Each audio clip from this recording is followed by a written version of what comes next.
el invierno de 2003 en Valle Hermoso, un pequeño pueblo en la provincia de Córdoba, Argentina, había llegado con una intensidad inusual. Las montañas que rodeaban el valle aparecían cada mañana cubiertas por una fina capa de escarcha que brillaba bajo el tímido sol matutino. En este escenario, Martín y Elena Saavedra habían encontrado su lugar en el mundo hacía apenas 2 años, cuando decidieron abandonar el caos de Buenos Aires para establecer una pequeña posada rural. La casa de los Saavedra, una construcción de piedra y madera de principios del siglo XX, se alzaba al final de un camino de tierra rodeado de cipreses. Elena, maestra de profesión, había adaptado su vocación a las necesidades del pueblo, dando clases particulares a los niños de la zona.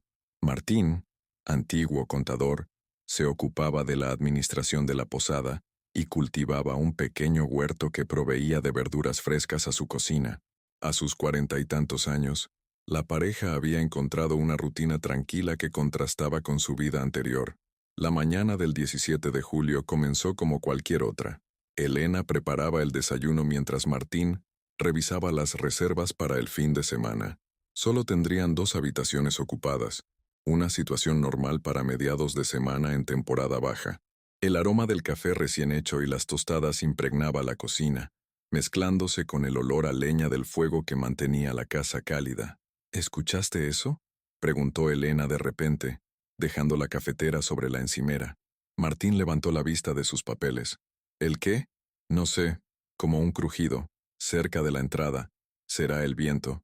Anoche sopló con fuerza, respondió Martín, restándole importancia. Elena asintió, pero algo en su expresión delataba inquietud. Llevaba días con una sensación extraña, como si alguien los observara. Había comentado a Martín sobre huellas que encontró en el barro cerca del cobertizo, huellas que no correspondían a ninguno de ellos, ni a los escasos visitantes que habían tenido. Martín lo atribuía a algún cazador local o a los adolescentes del pueblo, que a veces merodeaban por la zona. Terminaron el desayuno y Martín salió a revisar el generador, que había estado fallando intermitentemente durante la semana. Elena se quedó recogiendo la cocina cuando notó una corriente de aire frío. Extrañada, se dirigió hacia el recibidor y se detuvo en seco. La puerta principal estaba entreabierta, permitiendo que el aire helado del exterior se colara por la rendija. Elena estaba segura de que la noche anterior Martín había cerrado con llave, como hacían siempre. Se acercó lentamente y observó que no había señales de forzamiento. La cerradura estaba intacta. Cerró la puerta con cuidado y comprobó 2 veces que quedara bien asegurada. «Martín», llamó desde el porche. «¿Abriste tú la puerta de entrada?» La voz de su marido llegó amortiguada desde el cobertizo. «No. ¿Por qué?» «Estaba abierta», respondió Elena, sintiendo un escalofrío que no tenía nada que ver con el frío. Martín apareció minutos después, con las manos manchadas de grasa y el ceño fruncido. «Es imposible. Yo mismo cerré anoche. Incluso puse la cadena». Ambos se quedaron en silencio, contemplando la puerta como si pudiera darles alguna explicación. «Quizás no cerraste bien», sugirió Elena, sin mucha convicción. «Quizás», concedió Martín, pero en su voz se notaba la duda. Esa noche, mientras cenaban, el tema de la puerta volvió a surgir. Elena había estado inquieta todo el día, revisando cada ventana y puerta de la casa varias veces. «Deberíamos instalar cámaras», propuso, removiendo distraídamente la sopa, «o al menos luces con sensor de movimiento». Martín asintió, tomando nota mental de llamar al día siguiente a Ramírez, el electricista del pueblo. «Mañana me acerco al pueblo y hablo con él», prometió. «También podríamos preguntarle al comisario Vega si ha habido algún incidente por la zona». Elena se sintió ligeramente reconfortada. Terminaron de cenar en silencio, cada uno sumido en sus pensamientos. Antes de acostarse, Martín recorrió toda la casa, asegurándose de que todo estuviera cerrado. Incluso movió un pesado aparador frente a la puerta principal, algo que nunca antes habían necesitado hacer. «¿No crees que exageramos?», preguntó Elena, aunque agradecía la precaución. «Mejor prevenir», respondió Martín con una sonrisa que intentaba ser tranquilizadora. Se acostaron con la inquietante sensación de que algo había cambiado en su pequeño paraíso rural.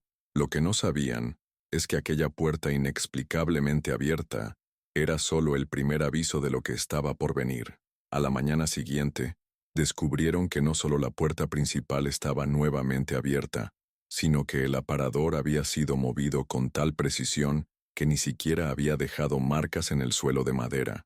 Sobre la mesa de la cocina, donde solían desayunar, encontraron un pequeño objeto, una vieja brújula de latón que no les pertenecía. 3 días después de encontrar la puerta abierta por primera vez, Martín y Elena Saavedra desaparecieron sin dejar rastro. La posada quedó abandonada, con el café aún tibio en la cafetera y 2 tazas a medio terminar sobre la mesa de la cocina. La brújula de latón ya no estaba allí. Fue Domingo Peralta, el cartero, quien dio la voz de alarma. Aquel viernes había llegado como cada semana con la correspondencia, pero nadie respondió a sus llamados. La camioneta de Martín estaba aparcada en su lugar habitual, y la puerta principal se encontraba, una vez más, ligeramente entreabierta. Martín, Elena, había gritado Domingo desde el porche, pensando que quizás estaban en el huerto o en el cobertizo. Al no obtener respuesta, se atrevió a entrar. La casa estaba en perfecto orden, sin señales de lucha o apresuramiento. Las camas estaban hechas, la ropa guardada en los armarios, y no faltaba ninguna maleta. Era como si Martín y Elena hubieran salido a dar un paseo y fueran a regresar en cualquier momento. Preocupado, Domingo se dirigió inmediatamente a la comisaría. El comisario Vega, un hombre de unos 50 años con experiencia limitada en casos complejos, el mayor crimen en Valle Hermoso solía ser algún robo menor o peleas de borrachos los fines de semana, organizó una primera búsqueda con los pocos agentes disponibles y algunos voluntarios del pueblo. No creo que hayan ido muy lejos, comentó mientras repartía el área de búsqueda en un rudimentario mapa. Conocen bien la zona, pero si se perdieron en el bosque con esta niebla, la niebla, espesa como pocas veces recordaban los lugareños, había descendido sobre el valle los últimos 2 días, dificultando enormemente la búsqueda. Los perros policía perdían el rastro a pocos metros de la casa, como si Martín y Elena se hubieran desvanecido en el aire. Tras 48 horas sin resultados, el comisario Vega solicitó refuerzos a la capital provincial. Llegaron más agentes, un helicóptero que poco pudo hacer debido a la persistente niebla, y un investigador especializado en personas desaparecidas, el inspector Raúl Méndez. Méndez, un hombre delgado con ojos penetrantes y maneras metódicas, revisó la casa de arriba abajo. Encontró el diario personal de Elena, donde había anotado sus preocupaciones sobre la puerta abierta y las supuestas huellas cerca del cobertizo. También descubrió que Martín había llamado efectivamente a Ramírez, el electricista, quien confirmó que tenían una cita para instalar luces de seguridad el viernes por la tarde, cita a la que nunca acudieron. Lo más inquietante para Méndez fue descubrir que, según los registros de la posada, no habían tenido huéspedes en los últimos 10 días, a pesar de que había 2 habitaciones que mostraban signos de haber sido ocupadas recientemente. ¿Estás seguro de que no registraron a nadie?, preguntó al comisario Vega, mostrándole las camas deshechas y toallas usadas. Según el libro de registro, no, confirmó Vega, y Elena era muy meticulosa con eso. Por los impuestos. Méndez entrevistó a todos los habitantes del pueblo. Nadie había visto nada inusual, excepto a un vehículo desconocido, un todoterreno negro sin matrícula visible, que algunos recordaban haber visto estacionado cerca del camino que llevaba a la posada unos días antes de la desaparición.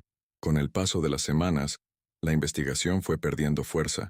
No había pistas sólidas, ni testigos directos, ni motivaciones claras para un posible secuestro. Martín y Elena no tenían enemigos conocidos, ni problemas financieros significativos, ni conexiones con actividades ilícitas. Eran simplemente una pareja que había buscado tranquilidad en un pueblo pequeño y que, de alguna manera inexplicable, se había esfumado sin dejar rastro. Los padres de Elena, ya ancianos, viajaron desde Mendoza para seguir de cerca la investigación. Alquilaron una habitación en la única pensión del pueblo y cada día visitaban la comisaría, esperando noticias que nunca llegaban. «Mi hija nunca se iría sin avisar», repetía la señora Morales, madre de Elena, con la voz quebrada. Algo les pasó, alguien se los llevó, pero a medida que los meses pasaban, incluso esta certeza maternal empezaba a diluirse. Sin cuerpos, sin notas de rescate, sin pistas que seguir. El caso de los Saavedra fue gradualmente archivado como en investigación, ese limbo burocrático donde terminan los casos sin resolver. La posada quedó bajo el cuidado temporal de los padres de Elena, quienes finalmente, un año después, decidieron venderla, incapaces de mantenerla y atormentados por los recuerdos y preguntas sin respuesta que el lugar evocaba. El nuevo propietario, un empresario de Córdoba que buscaba una inversión para convertir el lugar en un hotel boutique más grande, nunca llegó a concretar sus planes. Corrían rumores en el pueblo de que durante las obras de renovación, los trabajadores habían experimentado fenómenos extraños, herramientas que desaparecían, puertas que se abrían solas y una persistente sensación de ser observados. Las obras se abandonaron y la propiedad quedó nuevamente a la venta, esta vez sin encontrar comprador. Valle Hermoso siguió con su vida. El misterio de los Saavedra se convirtió en una de esas historias que se cuentan en voz baja, especialmente en las noches de invierno cuando la niebla desciende sobre el valle. Los años pasaron y, poco a poco, incluso aquellos que habían conocido a la pareja comenzaron a olvidar sus rostros. Solo el inspector Méndez, ya retirado, mantenía una carpeta con el caso en su escritorio. De vez en cuando la abría, repasaba las escasas pistas, las declaraciones contradictorias, las teorías descartadas. Había algo en aquel caso que no encajaba, una pieza que faltaba en el rompecabezas, una brújula de latón mencionada en el diario de Elena que nunca fue encontrada. 20 años después de la desaparición de Martín y Elena Saavedra, Valle Hermoso había cambiado considerablemente.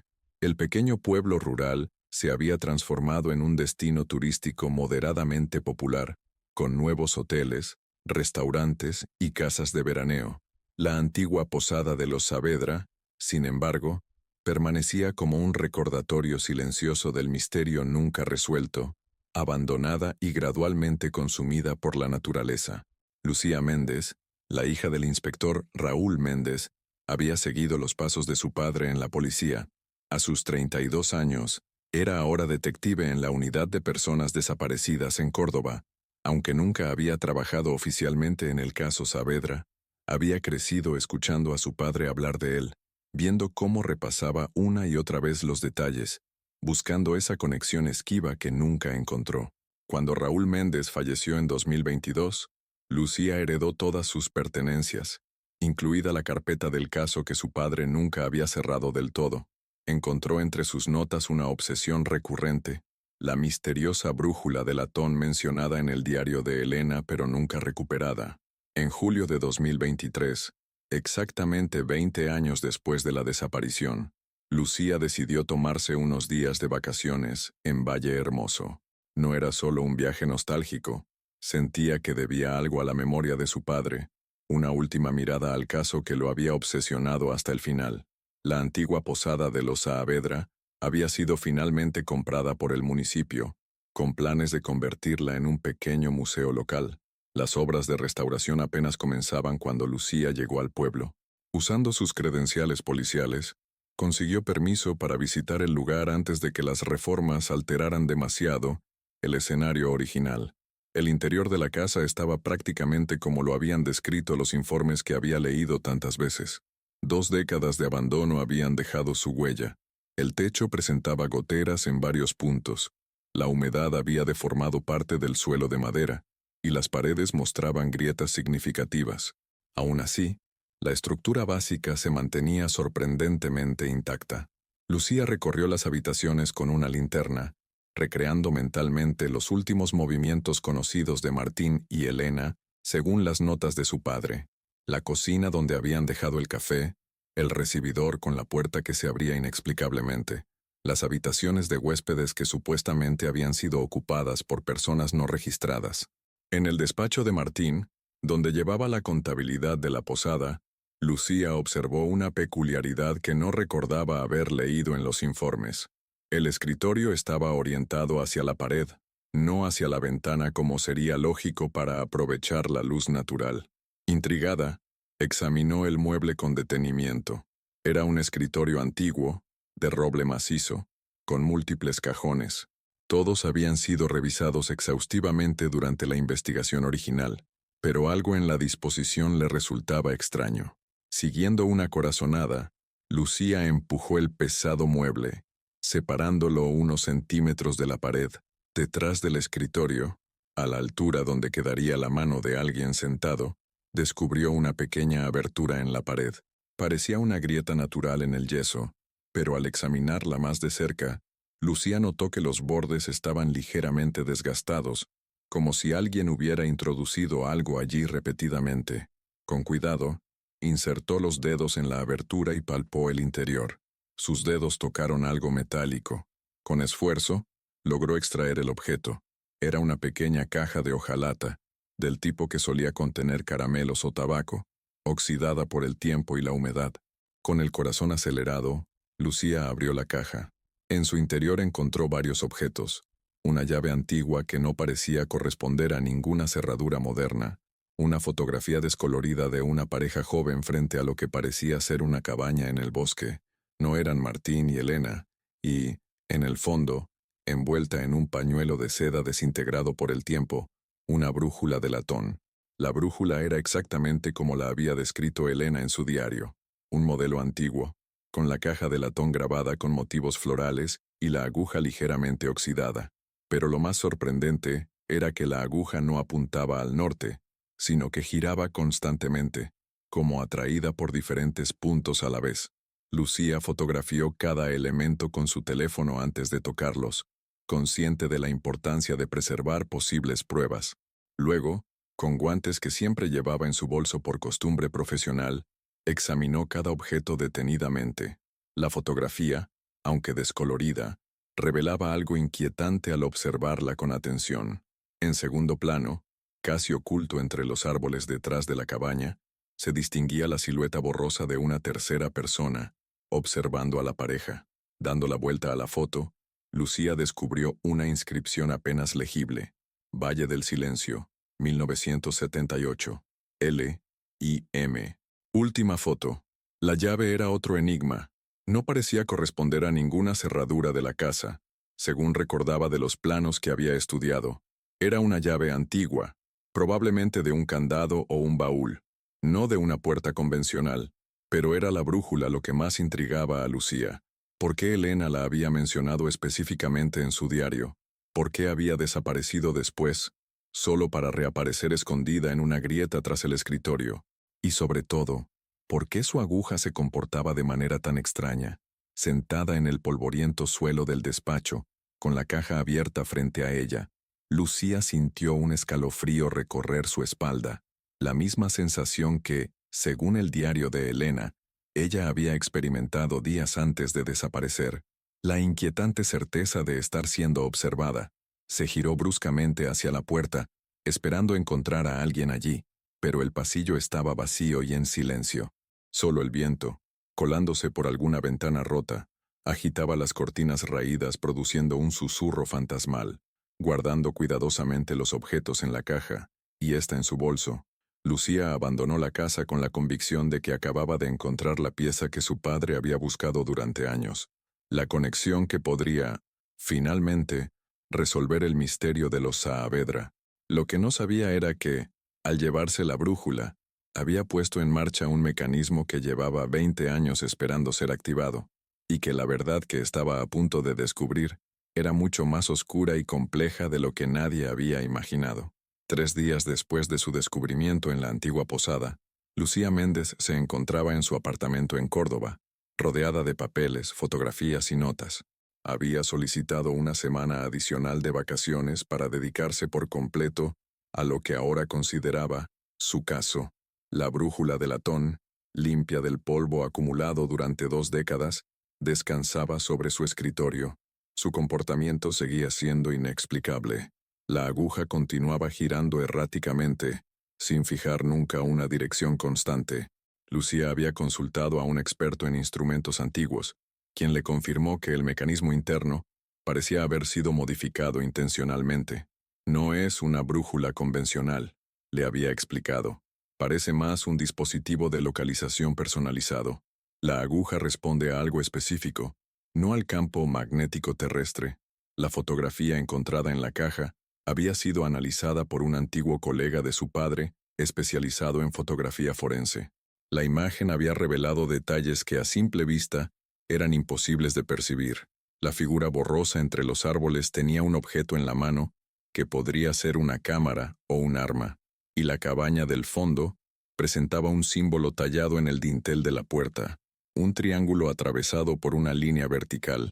La investigación sobre Valle del Silencio, mencionado al dorso de la fotografía, había dado sus frutos. No era un nombre oficial que apareciera en los mapas, sino un apodo local para una zona remota a unos 30 kilómetros de Valle Hermoso, conocida por su peculiar acústica que amortiguaba todos los sonidos. En los años 70, según descubrió en archivos periodísticos digitalizados, esa zona había sido brevemente propiedad de un grupo autodenominado Proyecto Vigía, supuestamente dedicado a la investigación astronómica, aunque los rumores locales hablaban de actividades más siniestras. La conexión con los Saavedra llegó de forma inesperada, a través de un correo electrónico de Paula Ramírez, hija del electricista mencionado en las notas originales. Lucía la había contactado esperando que pudiera tener alguna información adicional sobre la última llamada que Martín había hecho. Mi padre falleció hace 5 años, pero recuerdo perfectamente el caso Saavedra. Papá siempre decía que había algo extraño en esa llamada. Martín parecía nervioso. Hablaba en voz baja como si temiera ser escuchado. Le pidió específicamente luces de seguridad con detección de movimiento y grabación continua. Cuando papá le preguntó por qué, Martín mencionó algo sobre visitantes no invitados. También le pidió que revisara el cableado de toda la casa. Sospechaba que alguien podría haber instalado micrófonos. Lo más extraño es que acordaron una contraseña. Si Martín decía, el generador sigue fallando, significaba que debía llamar discretamente a la policía. Esta información abrió una nueva línea de investigación. ¿Y si los Saavedra no habían desaparecido sino que habían huido? O peor aún, habían intentado huir pero fueron interceptados. La llave encontrada en la caja proporcionó la siguiente pista. Tras consultar los planos catastrales históricos, Lucía descubrió que la propiedad original de los Saavedra incluía una pequeña construcción auxiliar a unos 100 metros de la casa principal, una antigua bodega subterránea que no aparecía en los informes policiales. Según los registros, esta estructura había sido sellada por motivos de seguridad años antes de que la pareja comprara la propiedad. El viaje de regreso a Valle Hermoso fue precipitado. Lucía condujo las 3 horas desde Córdoba con la convicción de que cada minuto contaba, aunque habían pasado 20 años. La brújula, que llevaba en el asiento del copiloto, parecía reaccionar cada vez más intensamente a medida que se acercaban al pueblo, la aguja girando más rápido, casi vibrando. Al llegar a la antigua posada, Lucía no perdió tiempo. Con un plano en mano, localizó la ubicación aproximada de la bodega olvidada. El terreno había cambiado, cubierto ahora por densa vegetación, pero tras una hora de búsqueda encontró lo que parecía ser una pequeña elevación artificial cubierta de maleza. Apartando la vegetación con guantes de trabajo, descubrió una trampilla metálica, oxidada y casi fusionada con el terreno circundante. La llave, contra todo pronóstico, encajó en la antigua cerradura. Giró con dificultad, pero finalmente cedió con un chirrido que rompió el silencio del atardecer. La trampilla reveló una escalera de piedra que descendía a la oscuridad. Con su linterna en una mano y el arma reglamentaria en la otra, Lucía bajó los escalones con cautela. El aire era sorprendentemente fresco y seco, no viciado como cabría esperar de un espacio cerrado durante décadas. Al final de la escalera encontró una puerta metálica moderna que contrastaba violentamente con la antigua construcción. Esta puerta no tenía cerradura convencional, sino un panel electrónico aparentemente sin energía. Junto al panel, un pequeño soporte circular del tamaño exacto de la brújula. Siguiendo su intuición, Lucía colocó la brújula en el soporte. Inmediatamente, la aguja se detuvo, apuntando firmemente hacia el frente, y el panel electrónico cobró vida, iluminándose con un tenue resplandor verde. La puerta se deslizó hacia un lado automáticamente, revelando una habitación que desafiaba toda lógica. Era un espacio moderno, perfectamente conservado, con equipos electrónicos de aspecto avanzado, monitores en las paredes mostrando datos incomprensibles, y en el centro, una mesa con 2 sillas ocupadas. En esas sillas, como si el tiempo no hubiera pasado, Estaban sentados Martín y Elena Saavedra. No habían envejecido ni un día desde su desaparición. Estaban inmóviles, con los ojos abiertos pero vacíos, conectados a los equipos circundantes mediante finos cables que salían de la base de sus cráneos. Sus pechos se movían rítmicamente, indicando que respiraban, pero no había ninguna otra señal de conciencia. Lucía retrocedió horrorizada, chocando contra alguien que había entrado silenciosamente tras ella. Antes de poder reaccionar, sintió un pinchazo en el cuello y su visión comenzó a nublarse. Lo último que vio antes de perder el conocimiento fue a un hombre de edad indefinida inclinándose sobre ella. Llevaba una bata de laboratorio con un emblema en el bolsillo, un triángulo atravesado por una línea vertical, el mismo símbolo de la fotografía. «Bienvenida, detective Méndez», dijo el hombre con una voz sorprendentemente suave. «Llevamos mucho tiempo esperando a alguien como usted». Cuando Lucía despertó, se encontraba en una habitación de hospital. Según le informaron, había sido encontrada inconsciente junto a la antigua posada tras sufrir una caída, mientras investigaba la propiedad. No había rastro de la bodega subterránea, ni de la brújula, ni de los Saavedra. Incluso la caja con las pruebas había desaparecido de su apartamento en Córdoba. Nadie creía su historia. Los análisis toxicológicos revelaron restos de una sustancia alucinógena en su organismo, lo que proporcionó una explicación conveniente para su delirio. El caso Saavedra permaneció archivado como una desaparición sin resolver, otro misterio más en la larga lista de personas que simplemente se desvanecen sin dejar rastro. Pero Lucía sabía lo que había visto, y cuando fue dada de alta, descubrió algo que confirmaba que no había sido una alucinación. Una pequeña cicatriz en la base de su cráneo, exactamente igual a las que había observado en Martín y Elena. 6 meses después, mientras revisaba obsesivamente cada detalle del caso en su nuevo apartamento, se había mudado, incapaz de sentirse segura en el anterior. Lucía recibió un sobre sin remitente. En su interior había una única fotografía, ella misma, dormida en una cama de hospital, con el hombre de la bata de laboratorio a su lado, sonriendo a la cámara. Al dorso, escrito con la misma caligrafía que la fotografía original, se leía: «Proyecto Vigía continúa. Tú eres la prueba viviente». La puerta de su apartamento, que estaba segura de haber cerrado con llave, estaba ligeramente entreabierta, y así, el ciclo comenzaba de nuevo.